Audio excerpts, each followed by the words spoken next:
Debido al continuo aumento de la contaminación ambiental, es necesario que conservemos nuestros recursos naturales, entre ellos el más vital, el agua. ¿Y qué mejor manera de hacerlo que conociendo su comportamiento, su composición y su variación en el tiempo? Para esto se emplean diversos métodos de monitoreo con la finalidad de tomar decisiones acertadas y en el plazo de tiempo necesario. Como ya sabemos, los cuerpos de agua son muy importantes para la vida, para las personas, los animales y para el planeta. Ahora, no todos los cuerpos de agua tienen la misma calidad de esta.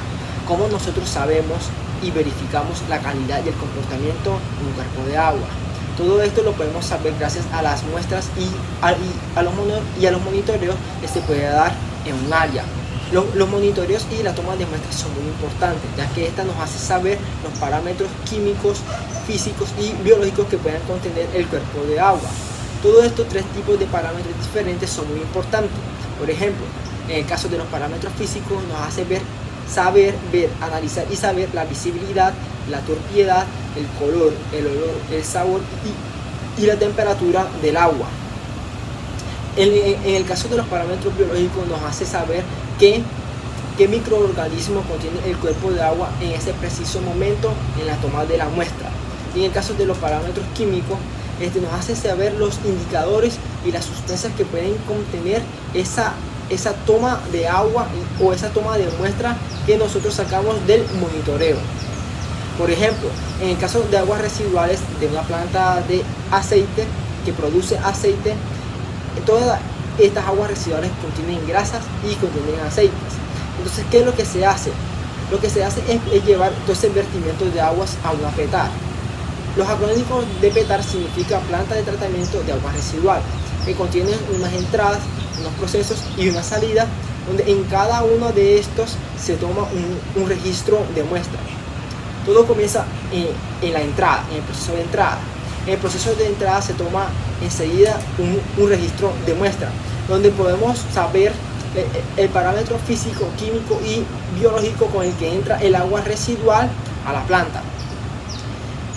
Las aguas residuales entran a una trampa de grasa, donde se destila las grasas y aceites del agua. Todo esto se da gracias a que las grasas y los aceites son más densos que el agua. Entonces, lo que pasa en la trampa de grasa es que las grasas y aceites quedan en la parte superior y las aguas residuales pasan por la parte inferior hasta el siguiente proceso. Hasta el siguiente proceso, que es un tanque donde se le echan los glóbulos y los flóculos. La diferencia entre los flóculos y los glóbulos es que en el caso de los flóculos juntan los sólidos suspendidos que contiene el agua y lo lleva hacia la superficie, dejando en la parte inferior el agua clarificada. Y en el caso de los glóbulos, juntan los sólidos suspendidos, pero lo lleva no a la parte superior del agua, sino a la parte inferior del agua, dejando todos los sólidos suspendidos mitigados y eliminándolos en la parte inferior y solo dejando el agua clarificada en la parte superior. Bien, ya cuando pasa estos procesos, las aguas residuales llegan a una torre de enfriamiento. ¿Por qué a una torre de enfriamiento? Primero que todo, cuando llega para la torre de enfriamiento se toma otra muestra. Estas muestras, para ser más específicos, se pueden tomar cada 2 horas. Entonces, como ya les venía diciendo, llega por una torre de enfriamiento. ¿Por qué? Porque las grasas y aceites calientan el agua.